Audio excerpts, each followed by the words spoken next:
4 o'clock, the headlines live on 7 News. Record numbers flood Albert Park to see hometown hero Oscar Piastri as the F1 cars hit the track.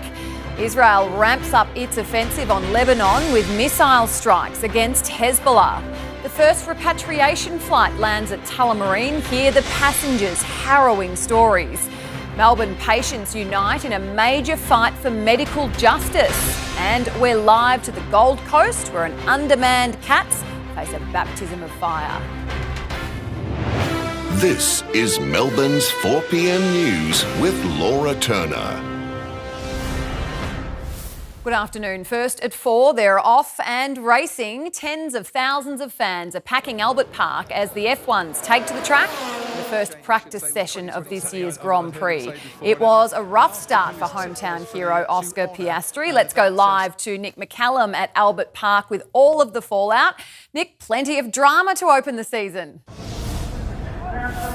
Yes, Laura, it was an action-packed first practice session, and it was a roller coaster ride for the Oscar Army in the stand named after him, and also in the fan zones where they watched it on big screens. It was a disastrous start for the hometown hero. He reported within the first 5 minutes he had problems with power.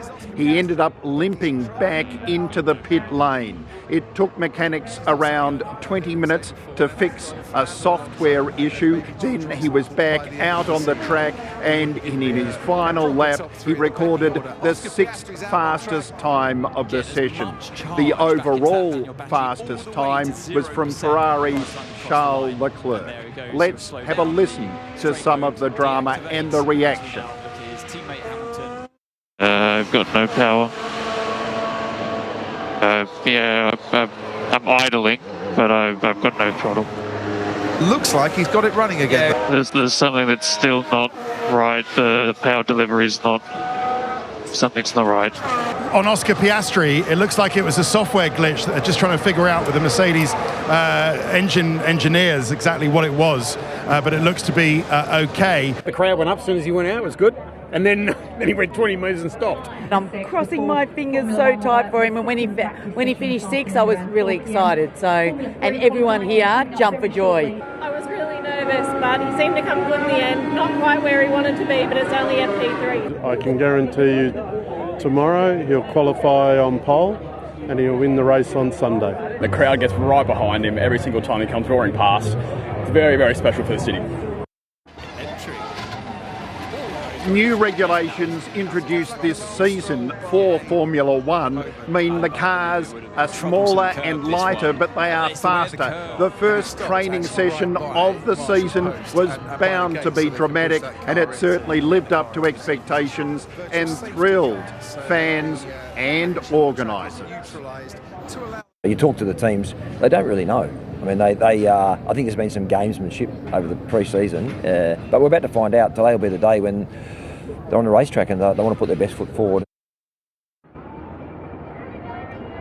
Laura, you may hear it in the background. The second practice session has just begun for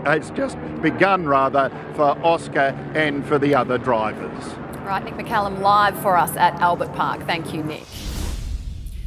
Now to an unfolding situation in Melbourne's north, where a burst water main is causing chaos for drivers near Edinburgh Gardens.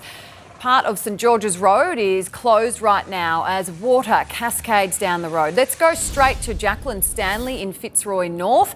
Jack, it's causing a headache for motorists.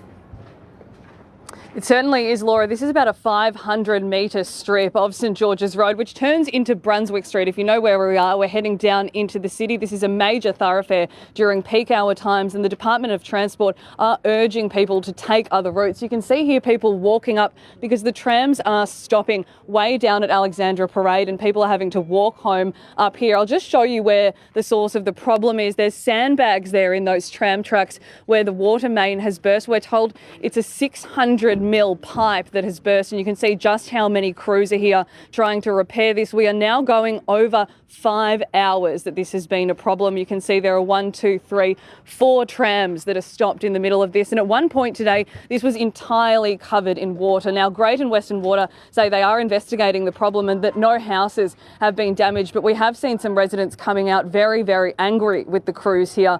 We suspect that there may be some water in their properties too. We'll have more at 6.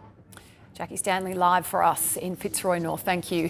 Israel is ramping up its offensive on Lebanon, urging locals to flee as it launches missile strikes into residential areas, targeting militant group Hezbollah. Iran and Israel also trading missile attacks this afternoon. Live to correspondent Jackie Robson. Jackie, the US claims to have struck an Iranian drone carrier. Yes, Laura, and the US military has released new video of that hit as it attempts to wipe out the entire Iranian Navy. The vessel is understood to be the Iris Shahid Bagheri, a converted container ship that's essentially used as a launch pad and a runway for drones. You can see in this video it takes a direct hit. The latest update from the Americans is that it's sunk 30 Iranian naval vessels, also claiming ballistic missile and drone attacks have dropped by 90 and 87% since this war began. Israel's warnings on Lebanon really came into focus overnight, targeting Hezbollah after the proxy took aim at Israel on behalf of Iran. Beirut was billowing with smoke overnight. There were tens of thousands of people told to get out ahead of these strikes that caused a mass exodus and evacuations with chaos on the streets of the capital there. Iran is firing back though. Its foreign minister has come out rejecting claims from Donald Trump that it's come out and asked for a ceasefire. He said that Iran will fight until the end, brushing off claims about a ground offensive, saying the country is ready and waiting for it. We are not asking for a ceasefire. And we don't see any reason why we should negotiate with the US when we negotiated with them twice, and every time they attacked us at the middle of negotiations. There is no way that they can win this war. As long as it takes, we resist. So they better to stop this war and stop killing our people. Now, the US president says a ground invasion is not necessary, a waste of time, because he says Tehran has lost everything. The capital continuing to be pummeled on the 6th day of this conflict. Last night, central Israel and Tel Aviv came under attack from what appeared to be cluster munitions from Iran, which split and scatter across its targets, making it impossible for the Iron Dome to respond. Once again, the conflict is expanding. Azerbaijan is the latest country to be drawn in after a suspected Iranian drone hit its international airport. But if there was any hope of an uprising within Iran, that is being thwarted by its Revolutionary Guard, who have been issuing televised addresses warning anyone who protests to risk facing death. Laura? Jackie Robson, thank you. For the first time, Donald Trump has admitted he wants to be directly involved in picking the next supreme leader of Iran. He made the comments while hosting football champions into Miami in a special reception at the White House. Our US correspondent Rob Scott is in Washington. Well, in his most direct comments to date about how he hopes to shape the future of Iran, the president says he wants to have a personal hand in helping to choose the country's next leader. Acknowledging that the son of the late Supreme Leader Ali Khamenei, who was killed in strikes earlier this week, is one of the leading candidates. But he described him as a lightweight and says he's not an acceptable choice, arguing he didn't want anyone in charge who'll just continue Khamenei's policies, which he says would just lead America back to war with Iran in 5 years. It's a country with great potential. There's much better future for Iran. It's now beginning. It's going to be, I think, a great future, and the United States will ensure that whoever leads the country next, Iran will not threaten America or its neighbors, Israel, anybody. So the president says he wants to be directly involved in choosing the country's new leader, as he was with Venezuela when he ordered the arrest and removal of Nicolas Maduro in January and had his deputy Delcy Rodriguez installed in his place. The president making those comments as he welcomed Major League Soccer champions Inter Miami, including superstar Lionel Messi, to the White House. At the same time, the Secretary of War, Pete Hegseth, was giving an update on the battlefield situation in Iran. Pete Hegseth says that Iran is hoping the United States won't be able to sustain the fight at current levels, but he says that is a bad miscalculation. The first Melbourne-bound repatriation flight from Dubai has touched down at Tullamarine with hundreds of relieved passengers on board. After days of uncertainty, trapped in a war zone, they're safely back in the arms of loved ones. Ainsley Kosh reports from Melbourne Airport. It's been an emotional morning for hundreds of passengers on board the first repatriation flight from Dubai, landing safely on home soil. More than 290 passengers were on the Emirates flight, which landed just after 6 this morning here at Tullamarine. Many of those passengers relieved to be home after their previous flights were cancelled. Others were emotional seeing family members safely return after days of uncertainty. Where I was staying, it was pretty bad. They were like shaking the house. We were right next to one of the air bases, so they like woke us up at night and stuff, so that was pretty bad. I could see the missiles from my apartment, which was quite terrifying. We were waiting to get on a plane for about 4 days or so. It comes after a fresh wave of attacks hit the UAE overnight as the impact of the war on Iran spreads across the region. The military conflict has led to widespread airspace closures, causing global travel disruptions. 3 Emirates flights with crews on board departed Melbourne overnight, leaving a handful of international aircraft sitting on the tarmac as outbound flights also continue to be impacted. For anyone with a planned trip overseas, the advice is to speak with the airline first and check travel advice before departing. The opening round of Footy Fest continues on the Gold Coast tonight, where the undermanned Cats face a baptism of fire to start season 2026. Xander Maguire is there, and 2 of the Cats' biggest names won't face the Suns.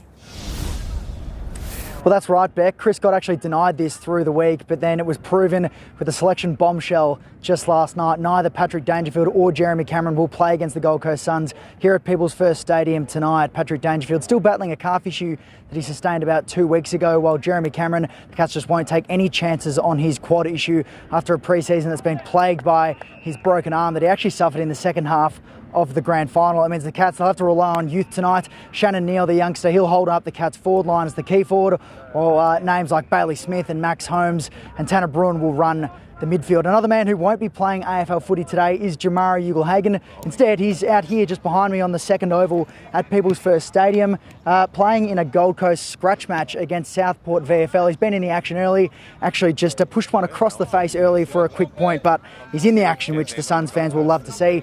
The club, they just want to gently introduce him back to AFL level. He did kick 2 goals against the reigning premiers in a practice match last week, but Damien Hardwick wants to get a little bit of action under his belt before they unleash him later on in the season. Jed Walter, the number 2 key forward for the Gold Coast Suns, is suspended this week, but they still want to just see a little bit more from Jamara. Speaking of seeing a little bit more, well, that's how Carlton fans will be feeling this morning. They want to see more from their side after a 63-point drubbing at the hands of the Swans at the SCG in the season opener last night. Charlie Curnow kicked 3 goals against his old side.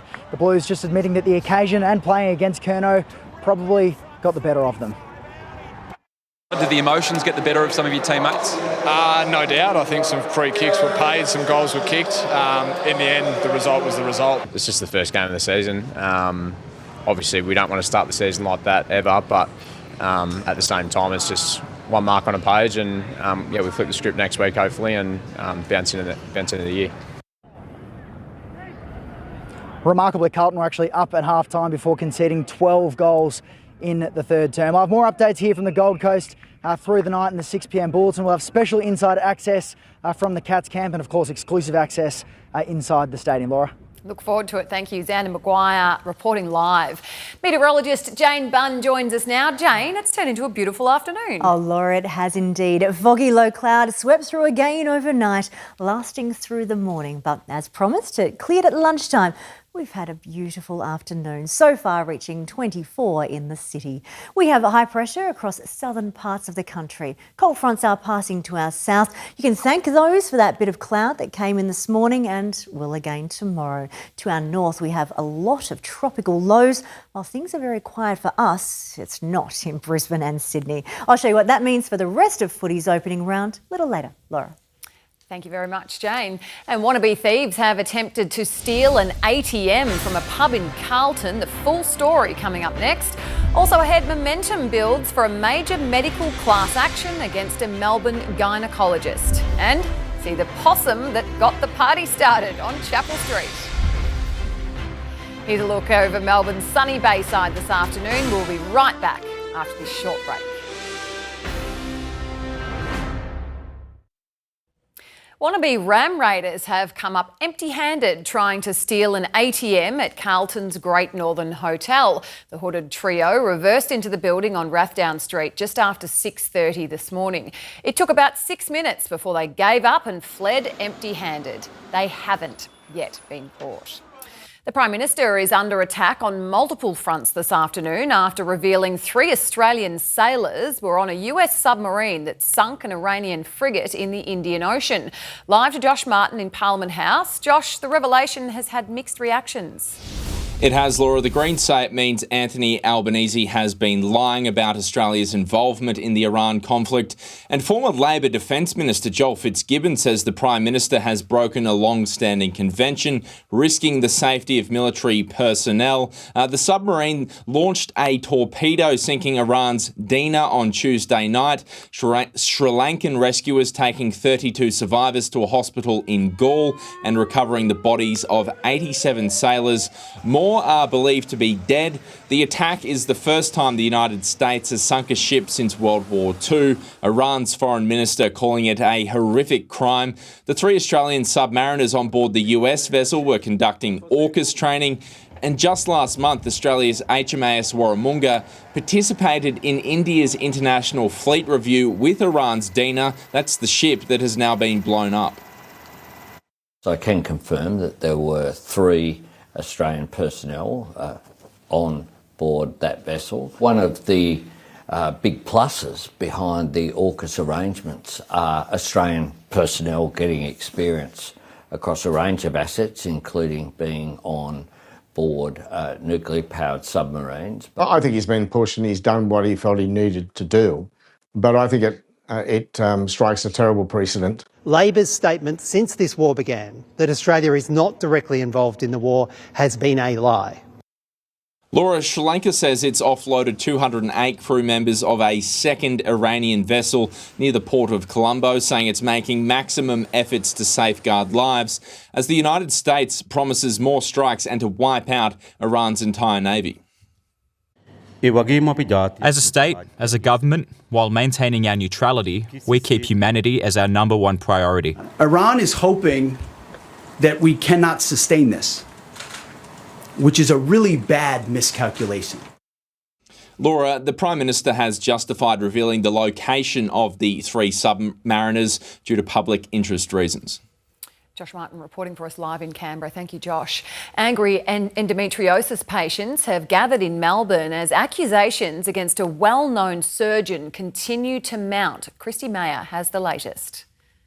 100 women have come together to meet with lawyers here overnight to discuss a potential class action against prominent Melbourne gynaecologist Dr. Simon Gordon. Is unprecedented. We've never seen anything to this scale. Dr. Gordon is accused of allegedly performing hundreds of unnecessary pelvic surgeries, including hysterectomies, allegedly telling women they had endometriosis, despite pathology results often showing little to no trace of the condition. Law firm Arnold Thomas & Becker is now considering mounting a class action against Dr. Gordon, among other legal options, along with 2 other law firms. Last night, lawyers met with patients to discuss the next steps. Many women are still trying to access their medical records. So I went in for a fairly standard laparoscopy and I woke up in excruciating pain, and the nurse advised me that I had had severe endometriosis removed and my left ovary and fallopian tube taken out during my surgery. He had planned to remove my left ovary when a fertility specialist intervened, so that didn't go ahead. I felt sick to my stomach. He had told me that it was so severe. Dr Gordon has now surrendered his medical registration. Both Victoria Police and medical regulator APRA are investigating. A former Melbourne newsreader has won a David and Goliath legal battle against the Australian Tax Office. Simone Semmons was jailed for fraud in 2019 after the ATO claimed she owed $1.7 million in property taxes. Now a court has cleared her on all charges. This has sucked up 15 years of my life that I will never get back and has caused untold misery. Semmons, who shot to fame in the 1990s, won the case while representing herself. Revellers outside a Chapel Street nightclub have been sent scrambling after an unexpected guest jumped the queue. The possum had partygoers breaking out their best dance moves before they even made it inside as it tried to run up their legs. The uninvited guest eventually moved on, leaving the lineup with a story for the dance floor. Well, the Pies will unveil a new recruit on Sunday night against the Saints. Beck Maddern joins us now. It's what Collingwood's been crying out for, Beck. Yes, sure, it was a possum. It looked like a rat to me. But anyway, thanks, Laura. We'll get to that in a minute. A tall forward, a key forward to play his first game after an off-season shift. We'll tell you about it all shortly. Also, the same old dark blues admit they couldn't handle the emotion of confronting Charlie Curnow. And the Matildas with a major Asian Cup flex as they move into the knockout stage. We'll have more on those stories coming up shortly, Laura. Look forward to it. Thank you, Beck. Thank you. Women will soon be able to access the pill without a prescription. Details on when next. Also ahead, a driver's dramatic getaway bid hits a dead end in the city. And later, the new phone promising to put the brakes on doom scrolling. Women in Victoria will soon be able to get the contraceptive pill from pharmacists without a doctor's prescription. From July, women over 18 can get their first script at more than 850 pharmacies under the Chemist Care Now scheme. Pharmacists will still be required to conduct a consultation. It's not only saving women time and saving women money, it's opening up access. Women deserve to have control and agency over their bodies. GPs have slammed the move, warning it weakens regulations designed to keep patients safe.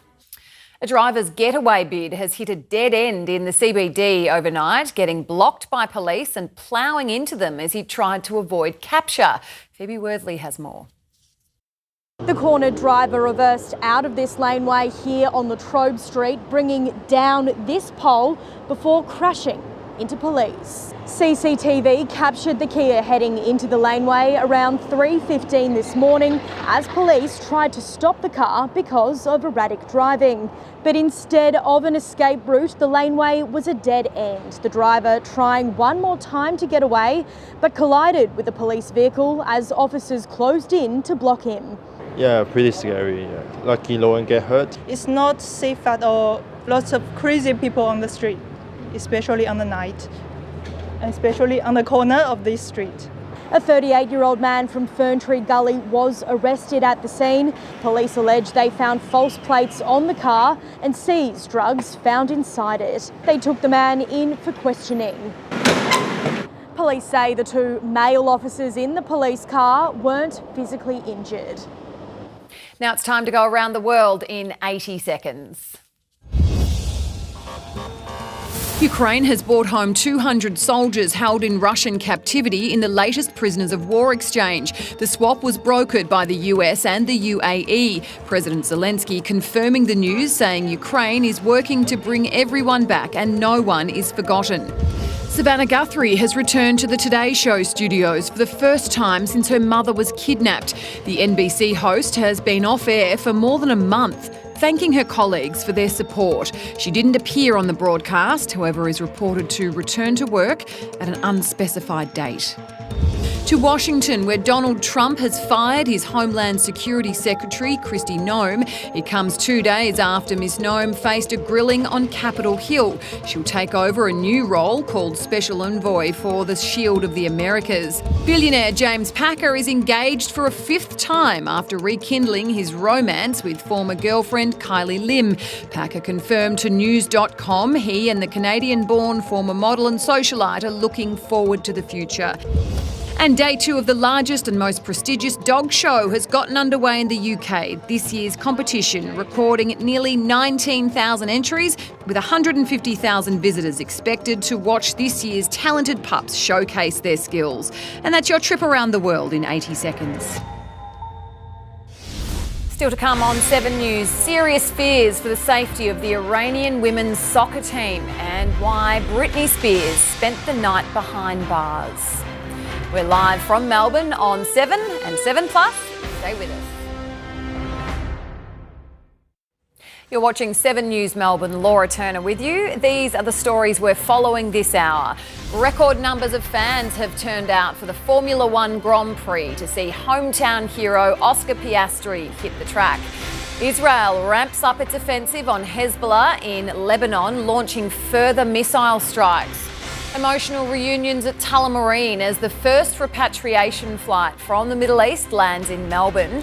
And 100 women unite in a fight for medical justice against a prominent Melbourne gynaecologist.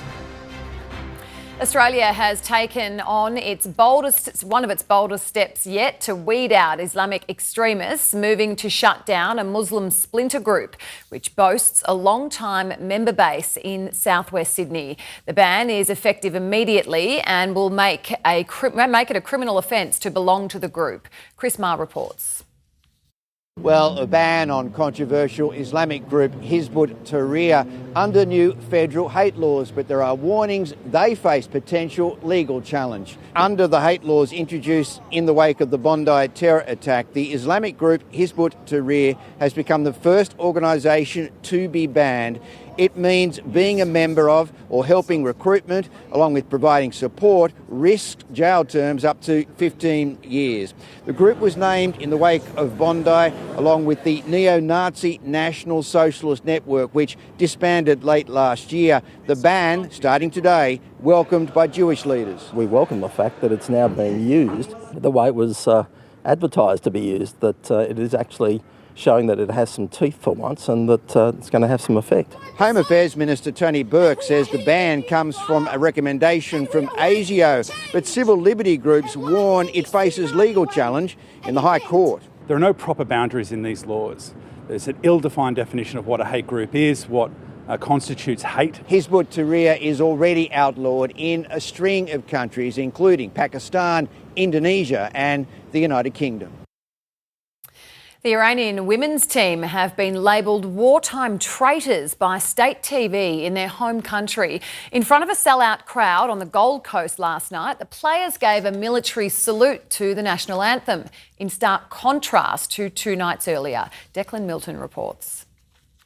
Good afternoon. Well, there are now serious concerns for the safety of the Iranian women's team after their subtle act of resistance on Monday night. The stony-faced silence during the national anthem before their cup opener against South Korea has not gone down well with the regime. State TV labelling them wartime traitors, threatening they must be dealt with severely when they return home.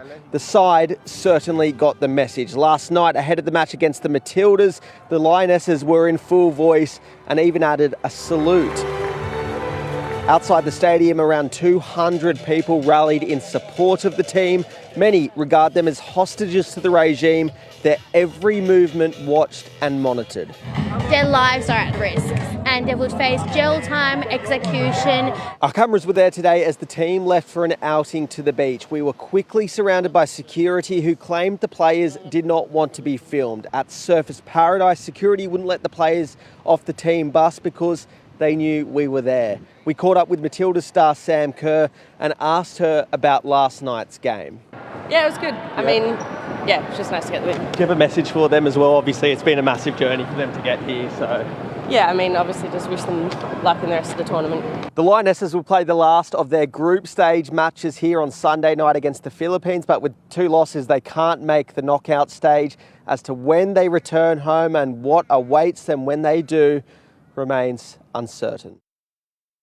North Queensland has been hit with torrential rain as a tropical low in the Coral Sea approaches the coast. Among the highest rainfall totals, 425 millimetres on the Daintree River, 200 at Cooktown. The wet weather's predicted to continue throughout the weekend, but forecasters say the system's unlikely to develop into a tropical cyclone. Britney Spears has spent the night behind bars after being charged with driving under the influence. The singer was allegedly involved in an hour-long car chase in California. Our US correspondent Miley Hogan reports. The 44-year-old singer was arrested overnight on suspicion of driving while under the influence. At this stage, the details are limited, but we know that she was taken into custody at around 9:30 p.m. local time. Her car was towed and then she was released from custody a short time later. At this stage, we don't know what Britney Spears was charged with, but she has been given a court date of May 4th. A 911 call has surfaced. You can hear an officer explaining that someone is driving erratically. Another officer also asks for a drug recognition expert to be sent to the scene, a person that is trained in identifying if a driver is under the influence. Take a listen to part of that phone call. Black sedan, erratic braking, swerving, and driving with no tail light. 403, I copy. I'm in the area eastbound at Cooner. Okay. A representative for Britney Spears released a statement saying this was an unfortunate incident that is completely inexcusable. Britney is going to take the right steps and comply with the law, and hopefully this can be the first step in long overdue change that needs to occur in Britney's life. Hopefully she can get the help and support she needs during this difficult time. In recent months, fans have raised concerns over the singer's behaviour, pointing to a number of videos that she has posted on her Instagram page. In the wake of this arrest, Britney Spears' Instagram page has now been taken down. As mentioned, she is due in court on May 4th, where we will learn more about why she was arrested. That same representative for the singer says that Britney Spears is now going to spend time with her adult children, and together they're going to come up with a plan to help her with her well-being. Well, if you thought wombats couldn't get any cuter, take a look at this. Preston, the pygmy wombat, is first of his kind to be hand-raised after being rejected by his mum. He now spends his days shadowing the Chief Conservation Officer at Aussie Ark, where staff are working to boost the endangered mammals population. They aren't really wombats, though. It's just a nickname for our native broad-toothed rats. Well, sports next with Rebecca Maddern. Opening round continues as the Pies turn up the heat on the Saints. Also, Blues lose the Sydney stunner that cost Carlton in a career first for Charlie Curnow. And after sport, why the developers of this new phone claim it will stop you from doom scrolling. We're live from Melbourne this Friday afternoon and we'll be back shortly. Tomorrow on Weekend Sunrise, 21 days to a less anxious you. Surprising techniques to find calm and reduce stress. Plus, the Positivity Influencer on a mission to spread kindness around the world. And Moves for Mobility, how to ward off injury as you age. That's tomorrow from 7 a.m. Rebecca Maddern has the day's sport. Beck, Collingwood set to unveil a fresh face. Yes, Laura, a new cog in their forward line, Jack Buller, to make his club debut after an off-season shift from Sydney. The 24-year-old played 10 games for the Swans before making the move to Melbourne. Captain Darcy Moore and Jeremy Howe are still a few weeks off as they recover from calf injuries, while the Saints are preparing to unveil boom recruits Sam Flanders, Tom De Koning, Jack Silvani and Liam Ryan in Sunday night's marquee clash. Christmas Day for them. They've got a lot of new toys, haven't they? So that's their story. And I think there's an expectation rises, doesn't it, for all of us? And there's 5-6 new players. I think they want to be coming and put on a bit of a show for them. We just got to be ready for what that is. Opening round is always feels a little bit more anxious. There's a lot of unknown. You don't know exactly where you're at, but we're coming up against a significant audit. Sunday night's Pies-Saints clash is live on 7. Carlton admits players weren't prepared to handle the emotion of confronting Charlie Curnow in Sydney. It was a case of the same old dark blues after a stunning Swans third quarter blitz. They ran riot, piling on 12 goals to 4, blowing Michael Voss's men off the park. Curnow finished with 3 goals for the game. It was left to club debutant Ben Ainsworth to explain the opening round shocker. We probably did get carried away a little bit in that third quarter, especially when they would get the momentum and, but what can you do? Rubbing salt into the wound, a hamstring issue for defender Adam Sard. The Matildas will play in the knockout stages of the Asian Cup after thumping Iran 4-0 on the Gold Coast last night. Amy Sayers' cross-turned shot gave Australia an early lead before Mary Fowler scored in her first start since returning from a knee reconstruction. Really special that it's been in front of a home crowd. I have some family here, and then to get a goal in the win just topped it off. Hayley Rasso was substituted late after suffering multiple head knocks. The Matildas' final group game is against South Korea in Sydney on Sunday night. The Australian Grand Prix and Formula One season got off to a rocky start for Oscar Piastri and McLaren. I've got no power. I'm idling, but I've got no throttle. The Aussie battled computer issues in opening practice as teams get used to a host of new rules and car changes in Melbourne. World champion and McLaren teammate Lando Norris barely hit the Albert Park track, sitting out most of the season due to gearbox issues. Piastri was 6th fastest as Ferrari's Charles Leclerc and Lewis Hamilton topped the time sheet. I'd love to say just turn the car on and off because, that's what happens to the computer when it malfunctions. But it's like an old TV. Not as simple as that. But that's not a great start, but more practice. I'm sure it'll be fine. It'll be okay. Yeah. Thanks, Beck. Well, a new smartphone launching in London today is causing a stir in the industry. It's a budget device with a transparent design and glowing lights on the back. And crucially, it claims it can break your doom scrolling habit.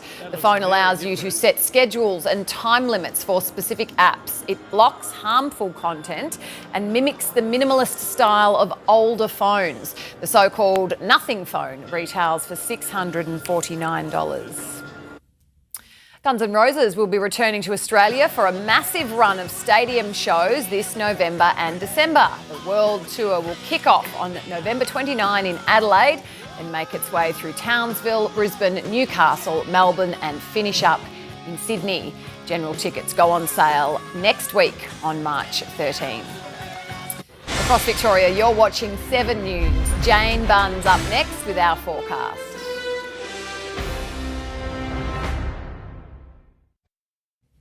Karina Cavallo joins me now at the desk for a look ahead to the 6 o'clock bulletin. Another busy day in the newsroom, Karina. What's been the team working on? Laura, coming up at 6, we're going to have more on that flooding emergency causing traffic chaos across Melbourne's inner north tonight. A water main burst more than 7 hours ago, but the cleanup is far from over. Also ahead, the long weekend exodus has begun with thousands of families now heading out of the city. 7 News' Geordie Wright, you can see there, she's gone on patrol with the highway police who are out in force. And new regulations are in effect this week to help boost cyber security on common household devices. We will have details on how the crackdown will affect you and potentially push prices higher. I think we're talking about things like robot vacuums and all of your smart devices and making sure that people can't hack into them. Do you reckon it stops them from getting caught on literally everything? Do you have one? The toys, the dogs, the cables, you name it. It's caught. It's just trying to clean up, Laura. True.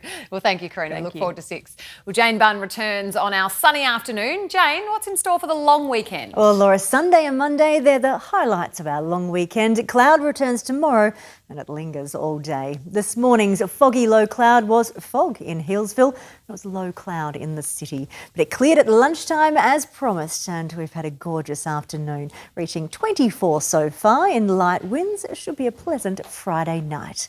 The clouds swept through once again, but also cleared as expected, so all parts of Melbourne have had a pleasant end to the week. It is in the mid to high 20s. There were areas of foggy low cloud across much of southern Victoria, persisting into the afternoon. Anywhere east of about Bairnsdale. There is barely a cloud in the north of the state, reaching the high 20s to low 30s. Severe thunderstorms developed west of Sydney. That's a precursor to more activity there tomorrow. We're protected from proper wet weather thanks to a large belt of high pressure here over southern parts of the country. Cold fronts pass by from time to time, but they don't do much to us. Meanwhile, it is very active up to our north. A tropical low passed near Cairns earlier today and then weakened. There are many other tropical lows to our north, and troughs are fueling the moisture from those through parts of the east in through here. That will have an impact on remaining games of footy's opening round. So there have been showers in southeast Queensland this afternoon, but watch it ease for the evening. The Suns and Cats are lucky to be in a dry break there tonight. Tomorrow afternoon sees a new round of severe storms kicking off in New South Wales. This time they are likely to be spreading through Sydney. Watch for a potential lightning delay. Then wet weather redevelops in southeast Queensland for the Lions and the Bulldogs tomorrow night. Around the nation tomorrow, that's up to 20 millimetres in Brisbane. There is a high risk of showers and severe thunderstorms in Sydney. It's a top of nearly 40 over in Perth. To Victoria, cloud stretches across the south, and this time it doesn't clear for the afternoon. There is the risk of showers under that too, with a millimetre or two, so it won't add up to much, but we'll notice them. Sunshine continues anywhere north of the Divide. In Melbourne, we have grey skies. They're moving in once again for the morning, but this time they last into the afternoon, so no bright sunshine coming back. Under that cloud, we have brief light showers. They're brief, they're light, so it's dry for much of the time. We're a top of 21. Then lovely again for Sunday and Monday. They're the picks of the long weekend. More at 6, Laura. Beautiful. Thank you so much, Jane. And that's all from Melbourne's afternoon news. Thank you so much for joining us. For now, from the 7 News team, enjoy the rest of your afternoon and your long... The 7 News app will give you the news you want every minute of every day, including breaking news alerts. Download the 7 News app.